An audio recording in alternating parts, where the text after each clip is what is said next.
Hi guys, it's your girl Shatanya Ami, and I'm here today with a very special person. I'm speaking with Marcus Nobreus, and we are going to talk about meditation. We're going to talk about intention. We're going to talk about a lot of cool stuff, but I'm going to let Marcus introduce himself to you guys first so you can get an idea of who he is, and then we're going to dive in and just talk about a bunch of amazing things today. Marcus? Yes. Hi, everybody. My name is Marcus Nobreus, and I'm originally from Sweden. So if you hear an accent, that's where that's from. I'm on this healing path, both of Reiki and shamanic practitioner work. So I do a lot of energy work with a lot of people, and I also have been into the writing and making movies for a very long time. Of course, that's such a up and down industry compared to many other jobs, and I've done a lot of things in my life. I'm now 49 years old, so I've been, back and forth between America and Sweden a few times. I have, been able to live in the mountains in California. First lived in LA when I came over here the first time, then up in the mountains, and then back to Sweden. And it was up in the mountains that I found the absolute stillness, where I had the encounter with the inner silence that lives within all of us. And from that, I grew into finding meditation as basically a lifeline, right? Like how meditation can really shift us out of this emotionally, really unstable and the upheaval of the emotions that can be very hard when we're caught up in them. Then meditation can come in as a buffer and as a calming mechanism. And for me, I ended up growing into that stillness from about 11, 12 years ago in 2010, after I had my experience of absolute stillness. But I had a lot of things happening before that as well. So it's been kind of a journey. And the last few years, I've gotten deeper into the energy healing of the world. And now the last path or walk of this is the shamanic walk. And it's been beautiful. It's been beautiful. I can imagine. I've had Reiki done once before when I was in Thailand, and it was an amazing experience. So I definitely want to know more about the Reiki healing. But first, Absolutely. I like to get into the person, because I feel like we are all still our child. I feel like we just get into bigger bodies, but we're still like that little kid at heart. So my first question, yeah. So my first question to you is, how would you describe little Marcus as a child in Sweden? Was you a visionary child, like an imaginary? Did you have like a big imagination? Like, how were you as a child? Did you notice different things about yourself, or how is it being little Marcus? That's funny. That's a good question. So I am a Pisces, right? So I was born in 2nd of March, 1972. Okay. And in some ways, Pisces are fairly deep in themselves. So already as a kid, I grew up by the ocean. And it was, I love my family. I love where I come from. But it was a pretty much of a bit of a challenging dysfunctional time in some ways. So I was fairly even at like, I think I was 6 or 7 the first time I walked down to the ocean on my own, because I felt like I'm alone. I don't have anybody, So I went down and I connected with what I used to call Earth or Mother Ocean, the power of it. And I grew up right there, and I sailed a lot, and I spent a lot of time on and in the water. And it just became a big part of my life when I was a kid. I did live, like when I felt most alive was when I was, and of course this is normal for kids, right? Like when I was playing is when I felt most alive. And I felt like I went really deep into the roles we were playing. But I also had some callings early on where I I would always play the role, like I played some of the things that later in my life have come back around as a spiritual part of myself. And I loved helping people as a kid. I loved taking care of people who got injured. And I also loved, I think I was 8 when this one teacher, I wrote this story, and the teacher in my class, he got the story and he looked at me and he was like, "Did you write that?" He couldn't believe that I wrote that. And for me, somehow that made me feel like, oh, maybe that's something I can do, kind of thing. So little Marcus started writing little stories at 8 or 9, and I started writing my movies at 9 and 10. And I sat with, I had glasses with no glass in them, and I had a little traveling typewriter, because that's what we had back then. And I wrote my little movies. They were usually short little stories, or I wrote a theater play, and I wrote a bunch of stuff until I was about 12.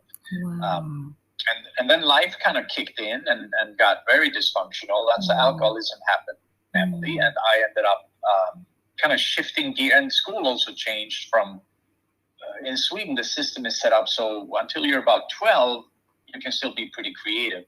But the way it was then, at least, when you started 7th grade, which was at 12 to 13, we had no more creativity in school. There was like no more. And before that, there was a film club in school. There was a theater club in school and all that. That was like where I spent my time. But after that, there was nothing. I was also very interested in martial arts, and I ended up I read somewhere about meditation. I don't even know where I found out about it. But at one time when I was about, I think I was 10, and we had this running competition at school, a track competition. And I was not a fast runner. I was tall, but I was not fast. And this one day I sat down and I decided to meditate before the competition. And I sat there and I kind of prayed / meditated. And I didn't really I liked Jesus, but I didn't have a connection. Like I wasn't any kind of religion or anything like that, because Sweden is very non-secular. But I sat down in meditation, I prayed a little, and I meditated, and I won the competition. Wow. And I was like, yeah, and I had never run that fast in my life before or after, Except when the cops chased me, then you run fast. That gives you wings, But I just knew that meditation was something that worked. And then I started doing some martial arts competitions, and before them I got into Taekwondo as a kid.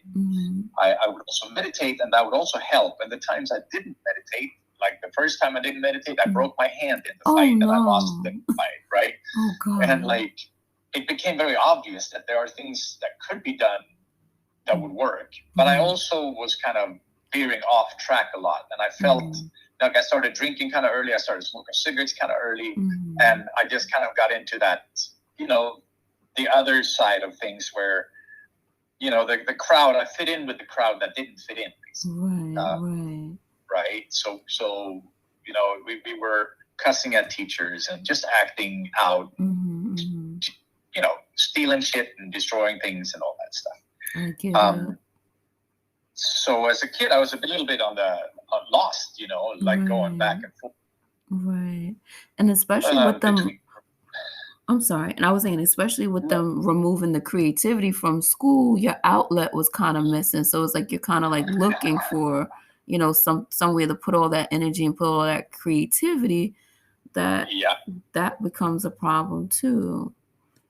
Yeah, for me, I lost my sense of self. Because when I was 10, 11, 12, my whole goal was to make movies. And I had no other, there was no other reason to be, basically. I don't really need to learn anything else because I want to make movies.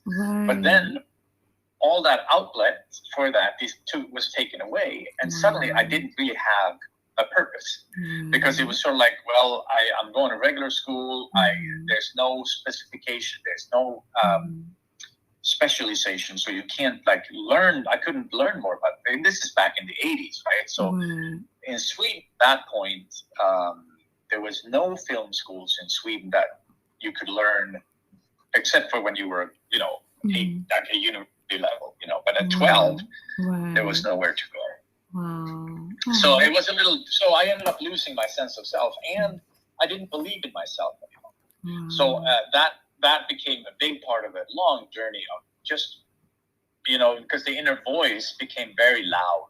The voice that you're not good enough, that, you're not good enough, you suck at this, you suck at that, you're not worthy of whatever, happiness, love, money, energy, positivity, creativity. You're not worthy of that. So, and the inner voice became very self-critical. My voice was very, very dark and very, very angry with myself, basically. Or not angry, just negative, just heavy and negative. So at like 16 or 17, I was suicidal. At 17, I was suicidal. So it was sort of, it got a little dark there for a while. And until I got sober at 21 in AA. Okay. And then I was sober for a bunch of years, which really kind of shifted my life. The beginning of the shift was that. Wow. I can totally relate to that because and I'm sure like a lot of people can relate to that dark voice. And it's so, I love that you had a little bit of an idea of meditation and saw the works of it and seeing that it is, how powerful it was. And you had your awareness so early to bring yourself back, because there's so many people who get lost and never get back on track. And or it takes, or they're at your age now getting back on track, because I went through that when I was younger. Well, not the alcohol, but the just not having an outlet, and just, growing up in an abusive household, and just a lot of bullying and darkness. And just like, and my first suicide attempt was 14. So it was just like in a dark place. And I wish that at that time that I had some type of grounding. I didn't start finding myself and learning my spirituality into my 30s. And so it's like amazing that you were able to, kind of get back on track and kind of see, where you were veering off at 21. People are still going crazy at 21. So like, I love that. That's so inspiring. I think in my case, at least, there was so many. I've been going back and forth a lot in my life, so it was never like a straight line. When I was, so as a kid, I had truth dreams that happened. Like where I woke up, I had dreamt something, and I thought to myself, that will never happen. And the exact scene that I had dreamt happened 1 or 2 or 3 months later. Wow. And that happened a few times as a kid. And then I had this one experience when I was 10 or something. And my family and I, we came to this place in the archipelago in Sweden, a beautiful place. And I got off the boat and I started running on the rocks on my own, kind of just getting away, not in any bad shape or anything, just wanting to explore. And suddenly I found myself running with a whole pack of wolves. Wow. And I was like, and this was like all inside of my mind, right? But it felt extremely real. And it was this extremely weird experience where it felt like I ran with this pack and I was one of them. And it felt like it was going on for about 45 minutes. And in reality, probably was 10 minutes. Right. But it felt like such a big experience that it's been with me my whole life. And I know since then I have had this connection with the wolf. And it is interesting to see that nowadays that my shamanic journey has taken place. One of my biggest power animals the biggest power animal is the wolf, and there's some other ones too.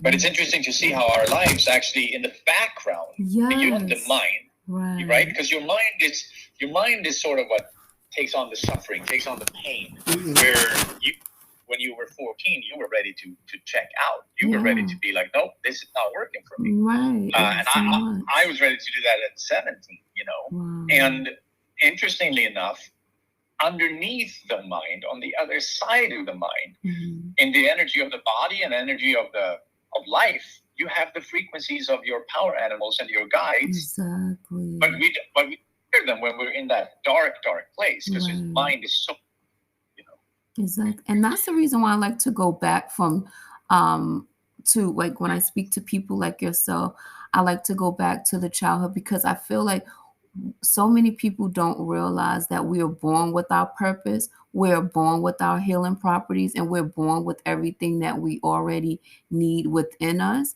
And that Yeah, little nuggets was already being shown to us in the very beginning stages. And it just took us some new right away, and some just took a little bit longer to yeah, understand what the universe yep, was showing us. So I love that, yep, like you, it was like already there that you are healed, that this healer that you are, and that your purpose was already out there just to be creative and just everything.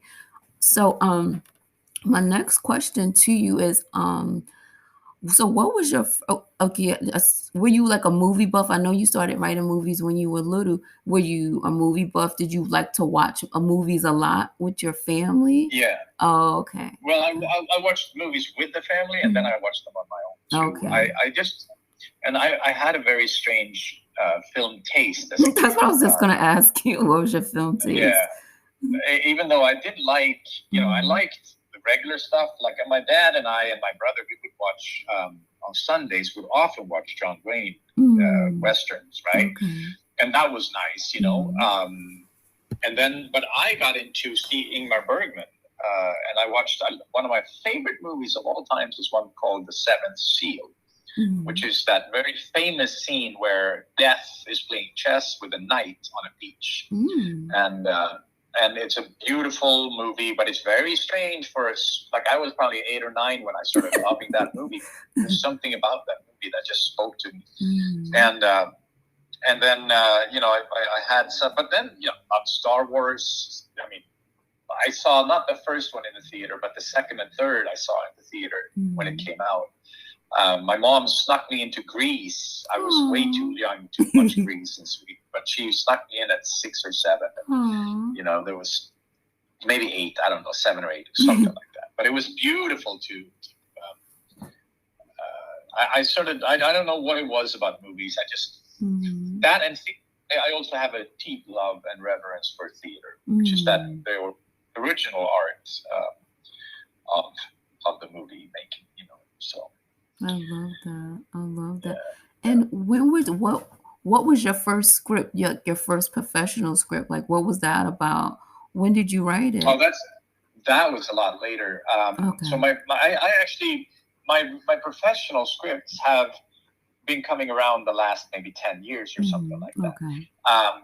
And I started, but I started writing as a first I wrote as a kid. Then I Mhm. stopped writing because I didn't believe in anything I did. And Right. then when I was around 1920, me and this girl, we wrote a theater play, and then I ended up getting into writing movies. And then Mm. I came to America at 26, Okay.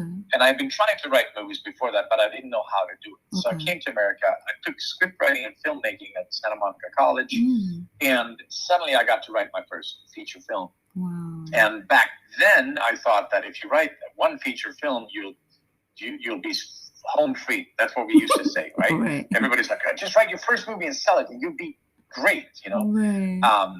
Turned out that the first movie that most people write, including myself, aren't very Mhm. good. Right. It's not a very good movie, the first one. The Right. second one, then I wrote, okay, I'm like, oh shit, this was not that great. So I'll write another one. So I wrote Mm. another one, and I was like, okay, this is good, but not great either. So then I kind of just kept writing. And maybe my 10th or 11th movie that I wrote was like, that was the movie that kind of had the right story arc, the right characterization, the right energy in it for people to start being like, wow, we love this script, but it took a long time to learn, and I still am learning. I'm still growing. I'm still working on it. And there's been a lot of interest in my movies, and I made one feature myself. I made on my own, and then I made a bunch of short films. And so my career as a filmmaker is still happening, but it's not happening the way, like, it's not a rocket to to start. Like it's a slow burning Right. experience. No, I get it. I get it. But it's like with anything, it's a journey, and then it's like who knows? Like by the time the transitions, like the different types of movies that you'll be making, like probably more like the meditation type of movies, like inspired type of movies. Yeah. Like I don't know. Have you ever watched Wayne? I'm sorry. Sorry. I was gonna ask you, have you ever watched Wayne Dyer's movie The Shift? I did not watch. No, I love Wayne Dyer, but I haven't watched it. Okay. Well, it's a short movie, but it's really good. Like I love that. It was just like the shift of life and people making their different choices and changing the way they look at things. So it was like a very inspirational type of movie. But yeah, I definitely love Wayne Dyer. So I'm just thinking something like that will be amazing too. Yeah. It was a really great movie. Anytime like I start getting off track, I watch it. Like, okay, you know what? Get back on. Nice. Yeah, it's really good. And there's always like new little nuggets you see when you watch it again. Like, oh, I didn't catch that last time. And so I just really love that movie. Oh, that's cool. Yeah. For me, originally, there was a movie called What the Bleep Do We Know? Okay. And then there's a movie called, not The Shift, it's the, what is that? There was like one that came right after What the Bleep Do We Know? And it was also a beautiful, spiritually minded movie. And then The Secret came out. This is all early 2000s, then mid 2000s. And What the Bleep Do We Know came out The Secret came out in 06 or 05. And, one of the people in The Secret is Reverend Michael Beckwith. Right? Oh, I love him, yeah. Yeah, and I used to be, back in 03, I would attend his services at Agape in LA. I wanted to go there. The last time I went out there to visit, I was trying to go to one of his services, and I didn't have a ride there, and I missed it, and I was so mad because I really wanted to go. Okay, so next time you come out here, you're going to have to get my information right. And when you come here, I'll take you to Agape, because when I moved back to LA a few years ago, I joined Agape again, and I became a part of the security team at Agape. So I work with them a lot. I'm very close to them. So it's really nice to have that connection. Yes, I was definitely trying to go. One of my friends, she goes there, and I definitely wanted to go. But my goal is to be living in California by the end of the year. I wrote it down and I put it to the universe, and it's going to manifest. So that's yeah. I'm really want to move. I'm so over the snow here in New York. It's a nightmare. Like I need to be by the water. So like when you mentioned the water you playing as a kid, I get it. All my inspiration and joy comes when I'm near the water. So I'm like, I just need to be somewhere beautiful and sunny. So I definitely will love to go with you to Agape when I get out there. Oh, absolutely. I'll take you up anytime. Pick you up for that anytime. So let's talk about, so your meditation journey. What type of meditation do you use? Or because there's so many different types of meditation, what is your favorite? Or do you try different ones? I know some use transcendental. That doesn't really work for me. But what type of meditation works for you? Yeah. So basically, it started like I tried a bunch of different ways of meditating. I tried that find your the beautiful space of like a nice meadow. I tried that. It didn't work for me. I tried a little bit of the TM stuff. Did not work for me. Because I also tried. Some people were like, just let your thoughts flow. And my thoughts don't stop. Mine don't either. It's like a nightmare. They're just gonna keep flowing. They're just gonna keep going. I'll be here all day. One of the meditation things that worked, like the first experience I had that truthfully opened up the stillness inside, was when I was listening to Eckhart Tolle. He had some videos about, and in this particular video, he was using the little tingshas, the little Tibetan bells. Oh, yes. And he described it as follows. He was like, listen to the sound that comes from these bells, right? So it appears out of nowhere, bing. and then you keep listening for the sound. And as the sound disappears, you keep listening. And what happened for me was that the whole insides of me shifted. Wow. There was a huge shift. And my focus went from my mind being thinking about this woman that I had a relationship with and had fallen into many thousand pieces by then. My mind was so broke. I was so heartbroken over it. It was so painful that that's why I went back to the meditation path, because I was like, I'm going to go nuts. I'm going to either have to use heroin 24/7, I'm going to have to drink 24/7, or I'm going to have to find a spiritual solution. And in my case, it turned out to be a spiritual solution. Right. But I'm sorry. No, go ahead. I'm sorry. I always like to jump in. I'm so sorry. Yes. No, it's just like okay. It's that spoke to me, because it's like I feel like when you get that spiritual shift is always at that moment when it's just like okay, I have nothing else I can physically think of doing, and it's like that last result, like I just give up and I need something. So I totally, that was when I made my spiritual shift and went back to meditation, because it was just like I was up against the wall, like, oh my God. So no, I totally understand that. But continue. I'm so sorry. Oh no, it's all good. I love hearing other people sharing. You're very open and heartfelt. So I love hearing this. Oh, thank you. But what I'm saying, so in my case, when those bells did that for me, it became a way to drop in. And then I just talked to a Buddhist meditation guy a few weeks ago, and he was like, "Oh, so you're using the drop-in method," we call it.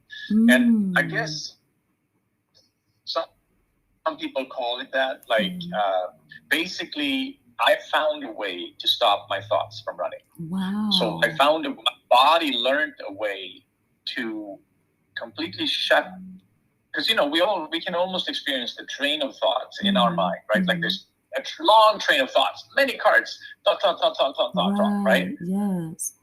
And after that stillness had opened up inside of me, I was able to use, in the beginning, I could just put my hand up in front of me and focus on the middle finger, and I could use the word stop or attention. Right. And usually I would only get to attend instead of attention. And then the thoughts would just stop. And so there would be a millisecond of silence on the other side of my of that, like where I put my hand up, or in my mind when I said stop. There would be a millisecond of silence at first, right? Because then the thoughts would come back. But then as I kept sitting, but I also noticed that my pain would arise when my thoughts came back. So I would also know that if I could sit in stillness longer, I can more and more be free from the pain. And over time, that developed into like seeing through the power of the ego, right? The mind is very powerful, right? And the body is too. Like the body is much more powerful than the mind. But as I could sit in meditation and I could visit the space of stillness more and more and more, I felt like I anchored myself into silence. And that really, really, really helped me. We have about 10 seconds here. Okay. Yeah.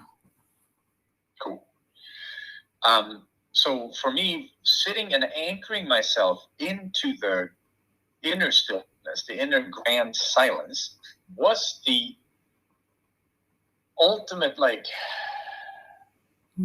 trick. Almost like you feel like you're sitting at the bottom of the ocean, and you can feel the stillness, the vastness of the ocean. That's this universe.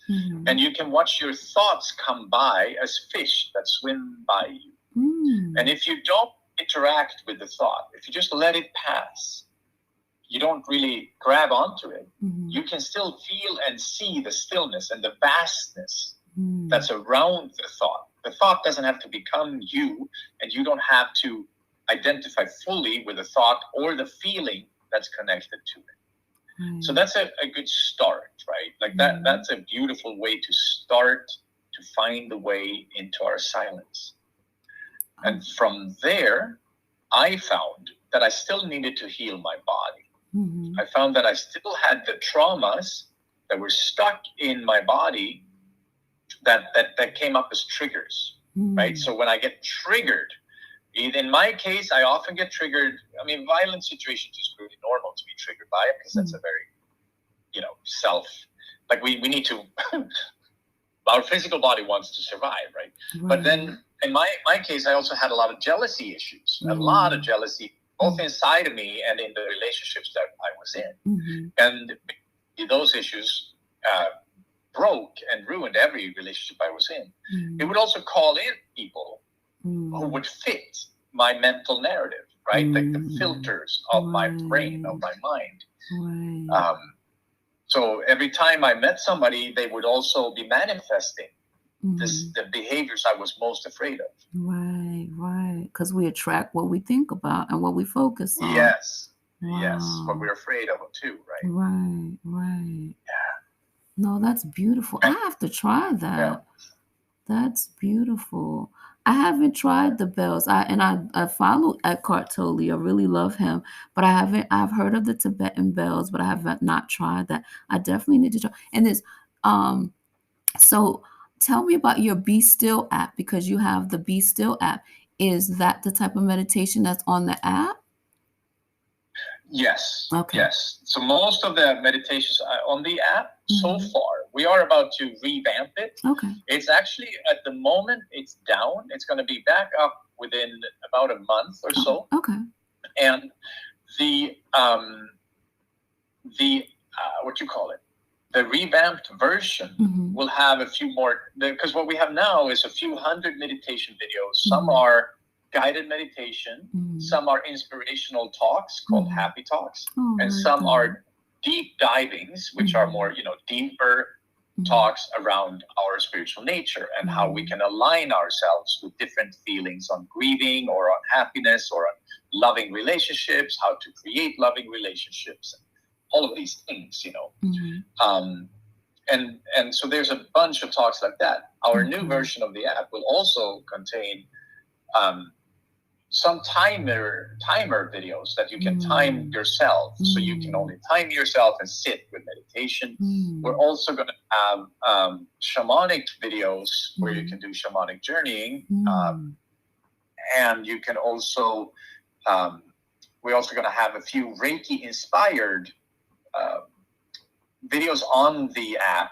Some of them are going to be meditation based, and some of them are going to be more, you can connect with me and set up the Reiki session through the app, for example, and a shamanic session as well.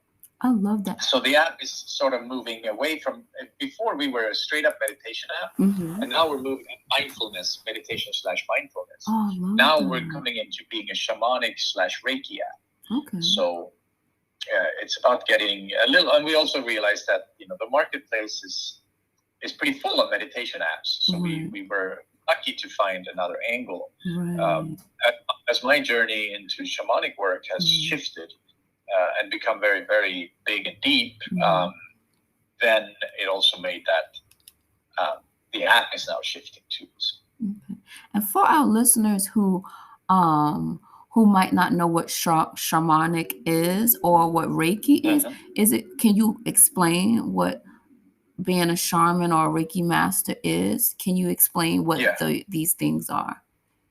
Oh yeah. So being a Reiki master is it's a traditional way of, like, it's a method of energy healing that came out from Japan in the early 1900s. There was a guy named Dr. Mikao Usui who came up with methods through meditation, through deep inner journeying and meditation. He came up with ways to raise his own inner vibration, how he was feeling inside, and his physicality of the inner vibration. He raised that so that when he approached other people, his heightened energy, he became a channel of basically the way he describes it, the way you learn as a Reiki master, we are a channel of the powers of the universe. So, and we call Reiki, we call life force energy. So life force energy, Reiki. And a Reiki practitioner, which doesn't have to be a Reiki master, it could be Reiki level 1 or level 2, Mhm. and then you 3 is the Reiki master. If you do those, you are attuned to that higher vibration. Mhm. So when you put your hands either on somebody or in their energy field, Mm. their energy field gets raised, has Mm. access to a higher vibratory frequency, so that your energy, you're part of the energy from the universe, Mhm. guiding, aiding the energy into the other person, so Mhm. that the other person has more energy to remove and heal blockages and traumas, physical or emotional, in their body or spiritual. Mhm. That's really what Reiki is much about. A Reiki session will last about an hour total or so, depending on who you're talking to and with. But my session lasts usually around an hour. Mhm. And then the interesting thing with Reiki is you do it either in person or on a distance. Okay. So you can do distance Reiki with people all across the world.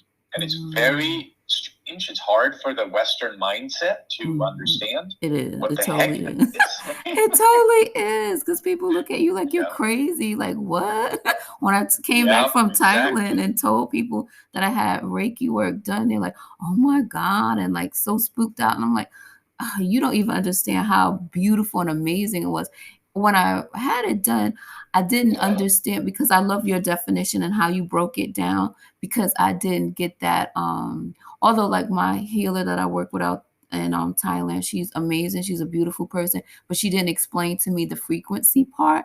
And so when my frequency rose and I went home, I could not understand that frequency shift that you feel at right after Reiki. Like, well, I don't know if everyone did, but I know I did. It was like, whoa, like, what the heck is going on? Like, what's happening? And I had to, reach out to her. She said, oh, your frequency is just raising, and that's what's going on. And I'm like, oh, I thought I didn't know what was going on. I was like, what's happening? But I felt so good afterwards and so clear. And it was just like, life just started opening up for me. And like, and I did my inner child healing out there when I did the Reiki work. So it was just such an amazing experience. So I mean, people that's listening, it's definitely something that you should get into, this meditation journey, and get into, get some healing and find some clarity on what's going on, what your blocks are, clear away some of that trauma and stuff like that. So no, I love that. I love that thing. Like, that's an amazing app. I can't wait to, listen and sign on and be a part of it, because I think it's so, so needed. Especially like you said, the Western world is not so, you know, into it, but it's needed. Like, we're suffering. We're here suffering, and we have the tools inside of us to be better and to be healed and to be whole. So, yeah, I just really want to so this is one question, because um that I want my listeners to know. What benefits did you discover from consistent meditation? Like, did like helping with anxiety and stress and things like that? Like, did you? I'm sure you did discover, but can you clarify some of the benefits of meditation and just being still and clearing up that trauma? Yeah. So when I started meditating, and the way I see it nowadays is that when we begin the meditation journey, it's very much like we are finding a still space, a calm eye of the storm of our lives, right? Like, so most of the time when we go into meditation, we come from a pretty chaotic place. Like, there's a stress level in our minds or in our body that's pretty high. Right. And we might be suffering from physical diseases or emotional stuff going on that is really, really pressuring us, right? And then we sit in meditation, we listen to that maybe sometimes beautiful music, or just sitting in stillness, and we can dip into that inner balancing. So inside of each one of us, it's like if you look at a hurricane with a spinning wheel of energy, right? In the center of the hurricane is the eye of the storm. And that eye of the storm is in balance and in silence. It's quiet. And that's exactly how we are deep in our deepest middle point of ourselves. We can find that space of silence inside of us. When we anchor ourselves into the stillness and we become more aware that there is peace inside of each one of us, no matter how stressful or stressed out we think we are, there is still peace deep within you. And when we are in that state of stress, we are usually victims of our own ego, thinking that it can change some kind of outer circumstance that is truthfully not even changeable, like by ego, right? But we think that if we stress enough, if we get angry enough, if we get sad enough, if we get whatever it is enough, then we can change this outer circumstance so we can feel better. And we have kind of mistaken the idea that when you are connected inside of yourself, you don't need things from the outside to make you happy. Exactly. So true. So meditation, if you start doing it, at first your mind will want to rebel. And your mind's like, nope, I'm not going to sit still. Nope, we're going to think about all these things, and we're going to be angry, we're going to be upset. We're going to pick up whatever makes us extra angry, right? Like somebody that pissed us off, or some girlfriend of mine like that did something wrong, right? So and then it's going to go down that road, right? And that's exactly how ego wants to regain power, stay in power. And so when we can drop away from that, which is of course not easy, but it is the path. If you do consistent meditation, you slowly it'll be easier for you to navigate. We can call it your inner territory. It'll be easier for you to become familiar with what's going on inside of you. And when those thoughts so if you're sitting on the bottom of the ocean and you see the fish come around and suddenly there's a shark thought. And that shark thought is the X, right? That's your X. And if you don't grab onto the shark, you just let it swim by, it's going to be fine. But if you grab onto that shark thought, who knows where you're going to end up? Either the shark's going to eat you, you're going to have to fight for your life. But like, if you just let it pass by you, which maybe, it's easier said than done, but still, that's the trick, right? Because what we got to realize is that our thoughts are created inside of us based on our emotional states, based on our traumas. It's not based in real reality. Right. They're just thoughts. They're literally just thoughts. And it really took me a long time to understand that it's just thoughts. And it's all, you can always choose another thought. And that's the reason why I named my podcast A Pursuit to Happiness, because that's the pursuit of life, to find the happiness. But the happiness is within us, and we can create the happiness. We could choose to be mad, we could choose to be angry, or we can choose to be happy. And when I realized that chasing success wasn't bringing the happiness, money wasn't bringing the happiness, friendships wasn't bringing the happiness, all these outside sources that I thought was going to bring the happiness. And with all the success of, I work as a celebrity wardrobe stylist, traveling the world, working with this person, working with that person, working with the top designers, and was still the most miserable person ever. So broken, going home crying. You just had an amazing photo shoot. You just got off of a plane from London and you are just so broken. And it's like, that's when I realized these things are not going to bring me my happiness. I have to choose it, create it for myself, find things to be happy about, even if it's just like, okay, I have a glass of water in the kitchen. It's something to be happy about. And when I made those little choices and chose to just create my own happiness, it was like, wow, it was so freeing to be like, okay, so no one else controls this. I control this. Okay. So that means I can create an abundant amount of happiness because no one else has the right. I love that. I love that. Right. And our mind is usually programmed in a way where it's not really allowing us to stay in that happy space because it wants Right. to find faults. It wants to find what's not right, what's bad, Right. either in Exactly. society or in friends or in family or in loved ones. But it's not really looking for the best in people. It's looking for the worst usually. And Exactly. and sometimes I feel like even though we do have a choice when we are in our highest vibration. It's easy to choose. Well, do I choose happiness or do I choose unhappiness? Right. But I feel like until we have found that inner space and that inner like stillness, then we are kind of victims of our own programming. Right. And so sometimes I feel like it's important to allow people the compassion to have the compassion for somebody who is angry, who is sad, who is homeless, who is in a state of depression, who is an alcoholic, who is an addict. It's important to allow them the passion to realize that even though we know they have a choice, they don't feel like they have a choice. Right. It doesn't feel like you have a choice to live your life any other way. So if we can have that compassion, I think we can allow people their love, the inner love. Oh, I did the best I could. I'm doing the best I can. And maybe there's something more I can do. But I'm still doing the best I can. So even when you were crying outside of after the photography shoot, you were still doing the best you could at that moment from where you were. Right. Right. No, you're absolutely right.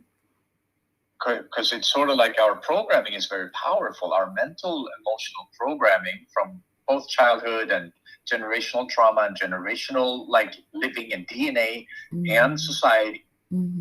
It's very powerful. So it takes a lot to go into your heart and listen to your stillness, listen to what life is actually telling you, instead of listening to what society and everybody else is trying to say.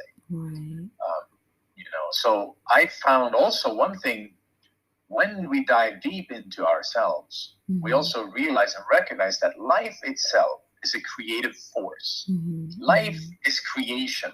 So it's cells dividing, it's life energy moving. And as we tune into that, as you align your inner self with, oh, I am life happening right now, suddenly gratitude becomes life energy. Yes.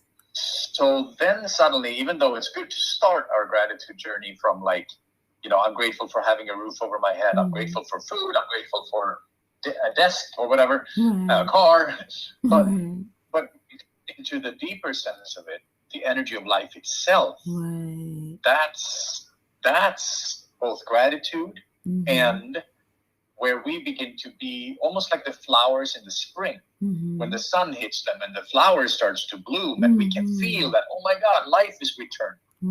We are like that in every moment. Right. You're so right. It's funny because okay, so I'm in school right now for mindfulness meditation. I'm in the taking MBSR, John Kabat-Zinn John Kabat-Zinn school. And yesterday, and we had an all-day retreat and like a silent retreat, and we had to do a walk-in meditation. And that's exactly what I noticed during my walk-in meditation outside was the flowers are about to start blooming on the trees. And I took pictures because I'm like, life is about to start happening again. Exactly what you said. Like they're about to start, you know, the spring has sprung and now new life is coming. So it's just like it's so exciting to see. And it's so funny how we walk up and down the street every day and never notice nature. Like I started noticing nature more during quarantine and just realizing how beautiful of a planet we live on that we walk back past it all the time on autopilot, just not being mindful and just not noticing the beauty. And also what you spoke on, like what you were saying too, um I feel like sometimes when we don't do the work to clear these things up, we kind of miss our purpose. And how do you feel? You feel that I'm sure that, I feel like everyone has a purpose on this planet, like much bigger than what we think. And do you feel that a person ever missed their purpose? Like someone who never taps in and realize who they truly are and realize their power, do you think that they missed out on their purpose? Like, say if they passed away already, did they miss out on their purpose? Well, it's a little interesting question, isn't it? Because it's like, on some levels, yes. On some levels, if we want to fulfill our purpose in this life, we have to listen to our heart. Your heart will tell you the truth of your life.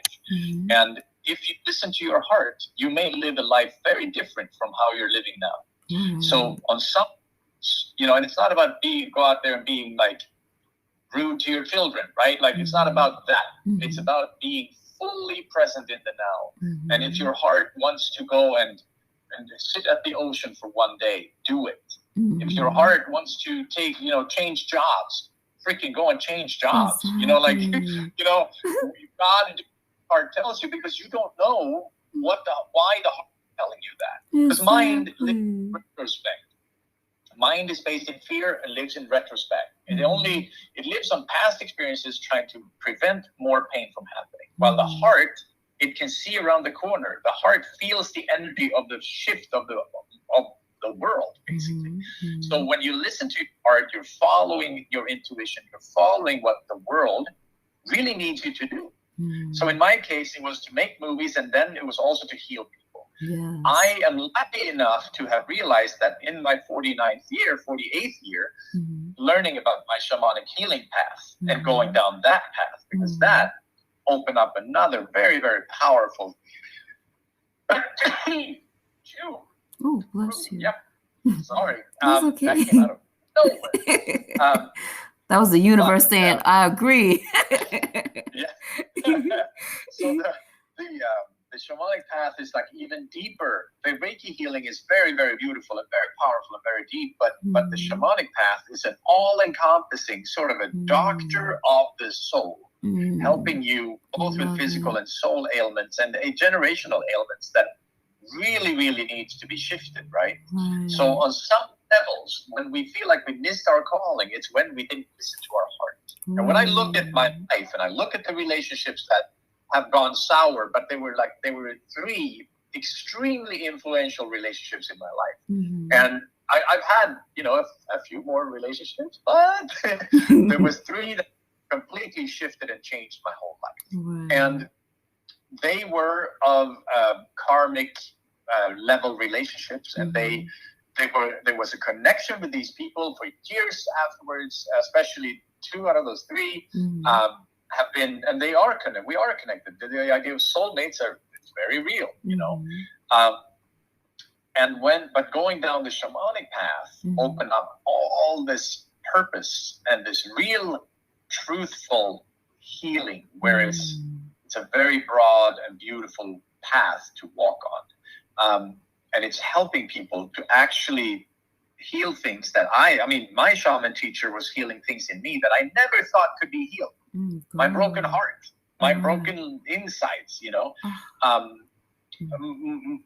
and we sat across each other in meditation when she looks at me with a very specific look, and she says, the first time you broke, you were 17 and 3 months. And I looked at her, I'm like, how did she know? How did she know that was the first time? And then, more things happened and more things happened. And I found out the original break in my discord in my heart came from when I was still in the womb. And there were certain things about my family structure that weren't completely in order when I was born. My dad was still his first wife, and that was not my mom. There were some things that had happened emotionally already early on that set the tone for what was happening through my life later. And through the healing journey of first Reiki and then shamanic healing, which is very indigenous, very original healing methods that have been here way before religions came into place. Like basically shamanism is the original religion. It's the original way where human beings have been in touch with the realm of the spirit, the multidimensional reality that we all really live in. Now, that is, of course, a theme for a whole other podcast. Right. We're going to do that. We'll come right back. We'll come back and do it because I'm loving it. Because I'm like, okay, when can I set up my appointment with you, Marcus? Because I need my heart healed. My heart is broken. That's beautiful. I mean, I love this thing. This is what Yeah. I'm here to. I love writing and making movies, but my real calling was this. My real calling was the healing arts, specifically Yes. demonic and the Reiki stuff. That was Same what came here. through me. Wow. So Yeah, that's the same for me. Like I started in fashion and that's what I was doing. It was, it was a work that I loved, but then I started as life happened, I realized no, I need to help people, heal. I need to help yeah, people find who they truly are. Because when I got open to finding out who I truly was, I'm like, okay, more people need to know, more people need to yeah, understand. And my main thing is mental illness and mental health. And because I yep, dealt with it myself, and it was just like, okay, we need an outlet and we need that help, and we just need to know that it's in us. So that's when I found out, you know, my purpose, and our purpose like truly evolve. So I love it. I love that, your take on it. That is yeah. so real. So Thank you. talk to me about your intention project. My intention. Oh, so that was actually. It's not really an intention project. Oh, okay. Okay. We have only 2 minutes left. Oh, okay. Um, what I was going to say, yesterday I just came. It came to me how much my life has changed the last only like 3 years or something like that. Like it's changed, and my focus in life has shifted from before. I wasn't as much into healing. I've always been a helper and a healer of people, but I didn't know about the energy work until the last 10 years I've been doing it. The last 3 years has been a professional part of it, and it's fantastic to watch how my focus in life has shifted as I came deeper into the intention of healing. And now that is the main purpose for my life. And it's such a beautiful feeling to be a part of this journey where we're helping each other to feel better. Ram Dass, who is a beautiful teacher who died last year, he's talking about we're all just walking each other home. And on so many ways, it's such a beautiful expression of we're walking each other home so we can find our true selves, our true inner spirit. And so we can learn that mind is not, it's not our enemy necessarily, because it's a part of ourselves, right? But mind is not always right. Mind is not the truth. Mind is only living in fear. And when we're living in spirit, in truth, there's no fear. Our society is really based in fear. It so is. It's very fear-based. That's the reason why I stopped watching the news, because I'm like, y'all not going to drive me crazy. Yeah. You're not going to drive me crazy. Absolutely. Oh, my God. So right now our time is up. But if you want to keep going, I'm happy to keep going. Yes. I I already reset us. We're all good. But I was just going to, I already reset us because I'm like, no, this is, amazing, and people definitely need to hear it. But I'm so appreciative to you for taking the time out to talk to me and my listeners, and to just everything that you said was just so beautiful, and I learned as well, and I'm sure my listeners have learned more, and I'm just really excited to talk to you more about maybe in the future the other stuff that you got going on, or like when the new app launches and everything. And I definitely want to set up something. I want to do some healing with you. Of course. Anytime. I love this. I love working on people. I love working on people's energy. I really, there's something about my energy that where it works really well. And through different journeys, when we talk about Reiki is one thing, and then we talk about shamanic journeying is one thing. And through my own journeying that I've done both with other people and with different plant medicine, different healing arts medicine, the spirits that are coming through, the energy frequencies that are coming through are extremely powerful. And it's just a beautiful journey to be on. I feel like I'm the part of this whole movement of life happening.